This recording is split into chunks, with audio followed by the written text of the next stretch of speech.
Excel online Sunday സ്കൂളിലേക്ക് വീണ്ടും എല്ലാ കൂട്ടുകാരെയും സ്വാഗതം ചെയ്യുന്നു. മനോഹരമായ ഒരു ദിവസം കൂടി ദൈവം നമുക്ക് ദാനമായി നൽകിയിരിക്കുന്നു അല്ലേ?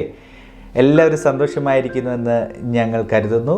നമുക്ക് ഒരുമിച്ച് പ്രാർത്ഥനയോടെ നമ്മുടെ ഇന്നത്തെ ക്ലാസ്സിലേക്ക് പ്രവേശിക്കാം. എല്ലാവരും ഒന്ന് കണ്ണുകൾ അടയ്ക്കാമോ?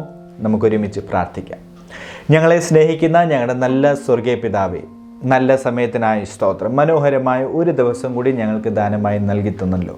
പ്രത്യേകാൽ എക്സൽ ഓൺലൈൻ സൺഡേ സ്കൂളായിട്ട് ഞങ്ങൾക്ക് ഒരുമിച്ച് കടന്നു വരുവാൻ, അങ്ങയുടെ വചനം പഠിപ്പാൻ അവിടെ ഞങ്ങളെ സഹായിക്കുന്ന കൃപയ്ക്കായി സ്തോത്രം.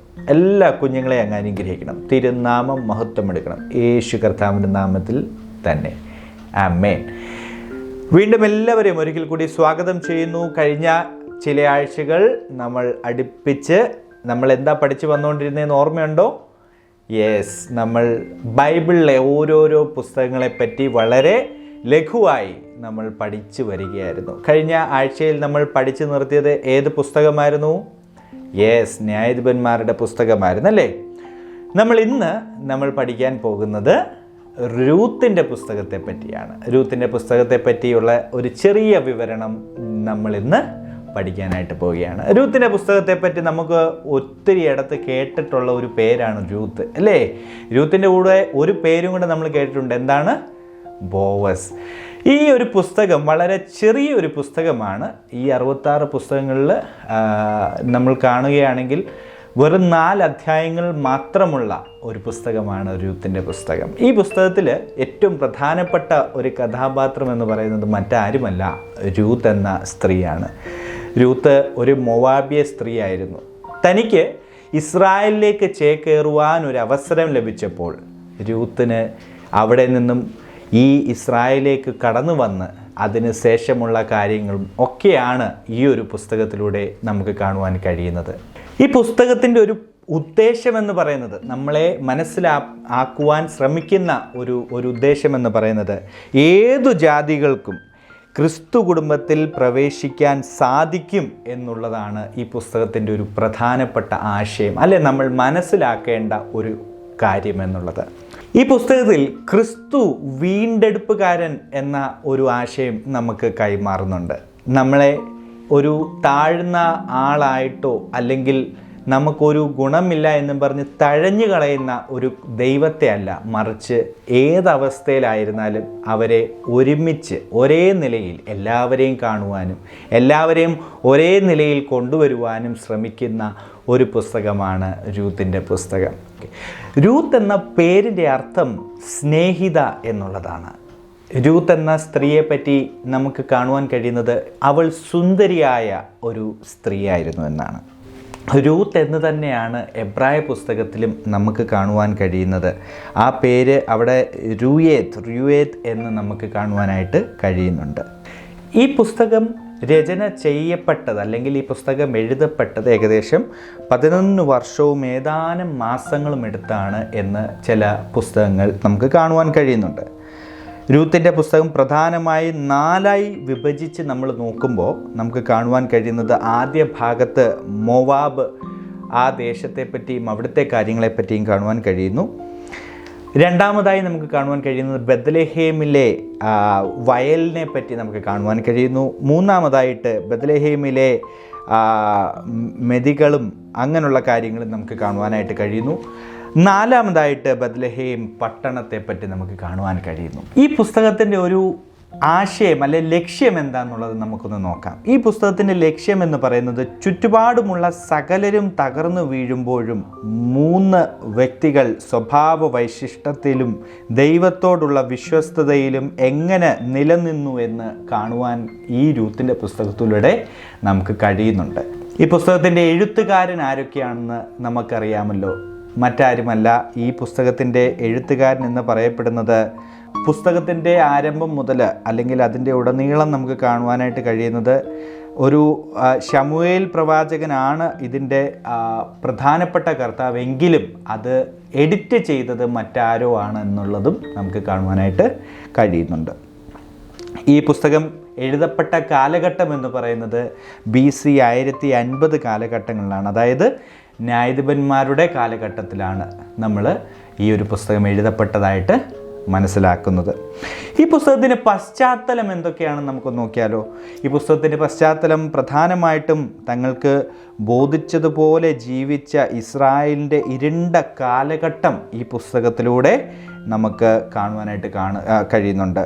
ഈ ന്യായാധിപന്മാരുടെ പുസ്തകത്തിൽ 17-ാം അധ്യായം 6-ാം വാക്യത്തിൽ നമുക്ക് കാണുവാൻ കഴിയുന്നു, എല്ലാവരും തോന്നുന്ന പോലൊക്കെ ഇഷ്ടം പോലൊക്കെ ജീവിച്ച ഒരു കാലഘട്ടമായിരുന്നു ന്യായാധിപന്മാരുടെ ആ ഒരു പുസ്തകത്തിൽ നമുക്ക് കാണുവാനായിട്ട് കഴിയുന്നത്. എന്നാൽ ഈ പുസ്തകത്തിൻ്റെ പശ്ചാത്തലം എന്നുള്ളത് അതാണെങ്കിലും മറിച്ച് ഞാൻ ആദ്യം പറഞ്ഞതുപോലെ ഒരു വീണ്ടെടുപ്പുകാരനായ ക്രിസ്തുവിനെ വരച്ച് കാണിക്കുന്ന ഒരു പുസ്തകം കൂടിയാണ് രൂത്തിൻ്റെ പുസ്തകം. ഈ പുസ്തകത്തിൻ്റെ പ്രധാനപ്പെട്ട വാക്യം അല്ലെ കീ വേഴ്സ് എന്ന് പറയുന്നത് 1-ാം അധ്യായം അതിൻ്റെ 16-ാമത്തെ വാക്യമാണ്. നിങ്ങളുടെ കൈകളിൽ ബൈബിൾ ഉണ്ടെങ്കിൽ നിങ്ങൾക്കതൊന്ന് എടുത്ത് വായിക്കാം. 1-ാം അധ്യായം അതിൻ്റെ 16-ാമത്തെ വാക്യം. ഈ പുസ്തകത്തിലെ പ്രധാനപ്പെട്ട വ്യക്തികൾ മറ്റാരുമല്ല, രൂത്താണ് ഏറ്റവും പ്രധാനപ്പെട്ട വ്യക്തി എന്ന് പറയുന്നത്. രണ്ടാമതായി നമുക്ക് കാണുവാൻ കഴിയുന്നത് നവോമിയെയും ബോവസിനെയുമാണ്. ഈ 3 പ്രധാനപ്പെട്ട ആളുകളാണ് ഈ 4 അധ്യായങ്ങളിൽ ഏറ്റവും പ്രധാനമായും നമുക്ക് കാണുവാനായിട്ട് കഴിയുന്നത്. ഈ പുസ്തകത്തിൽ പ്രധാനപ്പെട്ട 2 സ്ഥലങ്ങളാണുള്ളത്. ഒന്ന് മോവാബും മറ്റൊന്ന് ബെത്ലഹേമുമാണ്. ഈ 2 സ്ഥലങ്ങളെയാണ് നമുക്ക് ഈ പുസ്തകത്തിലൂടെ കാണുവാനായിട്ട് കഴിയുന്നത്. ഇനി രൂത്തിനെ പറ്റി നമ്മൾ കൂടുതൽ പഠിക്കുമ്പോൾ, രൂത്തിൻ്റെ ജീവിതത്തെ പറ്റി പഠിക്കുമ്പോൾ ഞാൻ ആദ്യം പറഞ്ഞതുപോലെ രൂത്ത് ഒരു മോവാബിയ സ്ത്രീയായിരുന്നു. എങ്കിലും രൂത്തിന് ഇസ്രായേലിലേക്ക് ചേക്കേറുവാൻ അല്ലെ ഇസ്രായേലിലേക്ക് കടന്നു വരുവാനൊക്കെയുള്ള ഒരു അവസരം ലഭിച്ചപ്പോൾ അത് പ്രയോജനപ്പെടുത്തി എന്നുള്ളതാണ് നമുക്ക് കാണുവാനായിട്ട് കഴിയുന്നത്. മറ്റൊരു സ്ഥലത്തു നിന്ന് കയറി വരുവാൻ ഒരു അവസരം നമുക്ക് ലഭിക്കുമ്പോൾ അത് നമ്മൾ പാഴാക്കരുത് എന്നൊരു ആശയം കൂടി ഈ പുസ്തകത്തിലൂടെ മനസ്സിലാക്കുവാൻ കഴിയും. രൂത്തിൻ്റെ ജീവിതത്തിൽ നിന്നും രൂത്ത് ഒരവസരം കിട്ടിയപ്പോൾ ചോയ്സ് ഈസ് യോഴ്സ്, തീരുമാനം നിങ്ങളുടേതാണ് അല്ലെ നമ്മുടേതാണ്. നമ്മുടെ മുമ്പിൽ പല സമയങ്ങളിലും പല അവസരങ്ങൾ ലഭിക്കും, പക്ഷേ പലപ്പോഴും നമ്മൾ അതിനെ ഇഗ്നോർ ചെയ്യാറുണ്ട്. എന്നാൽ രൂത്തിൻ്റെ പുസ്തകത്തിൽ നിന്നും അല്ലെ രൂത്തിൻ്റെ ജീവിതത്തിൽ നിന്നും രൂത്തിനെ പറ്റി എഴുതിയിരിക്കുന്നതിൽ നിന്നും നാം മനസ്സിലാക്കേണ്ട ഒരു പ്രധാനപ്പെട്ട വിഷയം, ചോയ്സ് ഈസ് യോഴ്സ്. ഡിസിഷൻ എടുക്കേണ്ടത് നമ്മളാണ്. ചോയ്സുകൾ അനേകമുണ്ട്, എന്നാൽ നല്ലത് തിരഞ്ഞെടുപ്പാൻ, നല്ല വഴി കണ്ടെടുപ്പാൻ നമ്മളെ കൊണ്ട് കഴിയട്ടെ. അങ്ങനെ ഒരു വലിയ ഉദ്ദേശം ഈ പുസ്തകത്തിൻ്റെ പിന്നിൽ കാണുവാനായിട്ട് കഴിയുന്നുണ്ട്. രൂത്തിൻ്റെ കഥ അല്ലെങ്കിൽ രൂത്തിൻ്റെ ജീവിതം നടക്കുന്ന 4 പശ്ചാത്തലങ്ങളിലാണ്. ഒന്ന് മോവാബ് രാജ്യത്തിൽ, മറ്റൊന്ന് ബെത്ലഹേമിലെ ഒരു വയൽ പ്രദേശം, മൂന്നാമതായിട്ട് ബെത്ലഹേമിലെ ഒരു മെതിക്കളം, അതുപോലെ 4-ാമതായിട്ട് ബെത്ലഹേം നഗരം. അങ്ങനെ ഈ 4 പശ്ചാത്തലത്തിലാണ് രൂത്തിൻ്റെ ഈ ഒരു മൊത്തത്തിലുള്ള കാര്യങ്ങൾ നമുക്ക് കാണുവാനായിട്ട് കഴിയുന്നത്. രൂത്തിൻ്റെ പുസ്തകത്തിൻ്റെ പ്രധാനപ്പെട്ട ഒരു മർമ്മ വാക്ക് എന്താണെന്ന് ചോദിച്ചാൽ ചാർച്ചക്കാരൻ അഥവാ വീണ്ടെടുപ്പുകാരൻ എന്നുള്ള ഒരു പദമാണ് ഈ പുസ്തകത്തിൽ നമുക്ക് ഏറ്റവും കൂടുതൽ പ്രതിഫലിപ്പിക്കുന്നത് കാണുവാൻ കഴിയുന്നത്. രൂത്തിൻ്റെ പുസ്തകത്തിലെ 4-ാമത്തെ അധ്യായത്തിൽ നമുക്ക് കാണുവാൻ കഴിയുന്നു, വളരെ അല്ലെങ്കിൽ തീരെ വാല്യൂ ഇല്ലാത്ത ജോലികൾ ചെയ്തു വന്ന രൂത്തിന് പിന്നീടുണ്ടാകുന്ന ഒരു വലിയ അനുഗ്രഹം, ഒരു വലിയ വീണ്ടെടുപ്പ് രൂത്തിന് സംഭവിക്കുന്നതായിട്ട് 4-ാം അധ്യായത്തിൽ നമുക്ക് കാണുവാനായിട്ട് കഴിയുന്നുണ്ട്. രൂത്തിൻ്റെ പുസ്തകത്തിൻ്റെ സ്ഥിതിവിവര കണക്കുകൾ എന്തൊക്കെയാണെന്ന് നമുക്കൊന്ന് നോക്കാം. ഈ പുസ്തകം എന്ന് പറയുന്നത് സത്യവേദ പുസ്തകത്തിലെ 8-ാമത്തെ പുസ്തകമാണ്. അതുപോലെ തന്നെ ഈ പുസ്തകത്തിൽ ഞാൻ ആദ്യം സൂചിപ്പിച്ചതുപോലെ 4 അധ്യായങ്ങളാണ് ഈ പുസ്തകത്തിൽ ഉള്ളത്. 85 വാക്യങ്ങൾ മാത്രമുള്ള ഒരു പുസ്തകമാണ് രൂത്തിൻ്റെ പുസ്തകം. അതുപോലെ തന്നെ 16 ചോദ്യങ്ങൾ ഈ പുസ്തകത്തിൽ ഉന്നയിച്ചിരിക്കുന്നു. പ്രവചനങ്ങൾ ഇല്ലാത്തതും ഇസ്രായേലിന് ഒരു പ്രവാചകനിൽ കൂടി ദൂതില്ലാത്തതുമായ 1-ാമത്തെ പുസ്തകമാണ് രൂത്തിൻ്റെ പുസ്തകം. മുൻപ് നമ്മൾ പഠിച്ച എല്ലാ പുസ്തകങ്ങളും നിവർത്തിയായ പ്രവചനങ്ങൾ, നിവർത്തിക്കപ്പെട്ട പ്രവചനങ്ങൾ, അങ്ങനെ ഒത്തിരി ലിസ്റ്റുകൾ ഞാൻ പറഞ്ഞിരുന്നു. എന്നാൽ ഈ പുസ്തകത്തിൻ്റെ പ്രത്യേകത, ഇതിൽ ഒരു പ്രവചനം പറഞ്ഞിട്ടില്ല, മറിച്ച് അവിടെ എന്താണ് പറഞ്ഞിട്ടുള്ള പ്രവാചകൻ കൂടി ദൂതില്ലാത്തതുമായ 1-ാമത്തെ പുസ്തകമാണ് രൂത്തിൻ്റെ പുസ്തകം എന്ന് പറയുന്നത്. 30 ആജ്ഞകൾ ഈ പുസ്തകത്തിലൂടെ നമുക്ക് കാണുവാൻ കഴിയുന്നു. അതുപോലെ 2 വാഗ്ദാനങ്ങളും ഈ പുസ്തകത്തിലൂടെ നമുക്ക് കാണുവാനായിട്ട് കഴിയുന്നുണ്ട്. ഈ പുസ്തകത്തിലൂടെ ക്രിസ്തുവിനെ എപ്രകാരം വരച്ചു കാണിക്കുന്നു എന്നുള്ളത് നമുക്കൊന്ന് നോക്കാം. ഒന്നാമതായിട്ട് വീണ്ടെടുപ്പുകാരനായിട്ട് നമുക്ക് കാണുവാനായിട്ട് കഴിയുന്നു. 3-ാം അധ്യായം 9-ാമത്തെ വാക്യത്തിൽ അടുത്ത ചാർച്ചക്കാരൻ എന്നൊക്കെ പറഞ്ഞ് നമുക്ക് അവിടെ കാണുവാനായിട്ട് കഴിയുന്നുണ്ട്.